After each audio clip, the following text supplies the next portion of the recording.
Yahvé est le nom de l'alliance pour le Dieu d'Israël. Yahvé, sous ce nom, parlait à Moïse. Moïse lui-même semble suggérer que les Hébreux connaissaient déjà le nom Yahvé. La réponse semble être que, alors que Noé, Abraham et les autres connaissaient le nom Yahvé et savaient donc que Dieu est éternel et fidèle, ils n'ont jamais ressenti l'impact complet de ce nom. Dieu s'est manifesté comme tout-puissant, mais pas comme l'être absolu, œuvrant avec une liberté illimitée dans l'accomplissement de ses promesses. Pour ceux qui ont précédé Moïse, l'accomplissement des promesses de Dieu restait lointain, leur vision du caractère de Dieu était trouble. Cela allait changer avec l'Exode, alors que Dieu délivrait son peuple par de grands miracles et tenait sa promesse à Abraham. D'autres noms pour Dieu pourraient être considérés comme descriptifs, mais Yahvé est personnel. C'est par ce nom qu'il conclut une alliance avec la nation d'Israël et la dirige. Yahvé est le nom du Dieu d'Israël et du Dieu qui est venu sur la terre en tant que Jésus-Christ. Yahvé est dans la chair.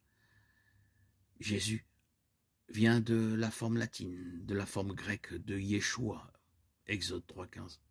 Comme quand il parle à Moïse, il dit qu'il est aussi le Dieu des patriarches. Puis il dit, je suis apparu à Abraham, à Isaac et à Jacob comme le Dieu tout-puissant, mais je ne suis pas fait connaître à eux sous mon nom. Exode 6,3.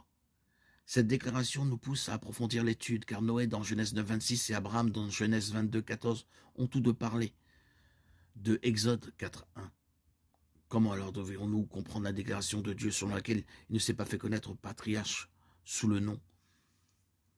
Moïse répondit, mais voici, ils ne me croiront pas et n'écouteront pas ma voix, car ils diront, l'Éternel ne t'est pas apparu. Exode 4,1. Matthieu 1,21 dit, elle enfantera un fils et tu lui donneras le nom de Jésus, car c'est lui qui sauvera son peuple de ses péchés.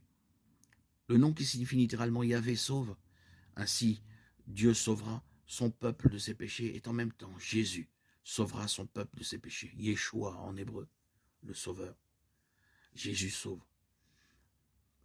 Ce n'est là qu'un des nombreux exemples où Jésus et Yahvé sont mis sur le même plan.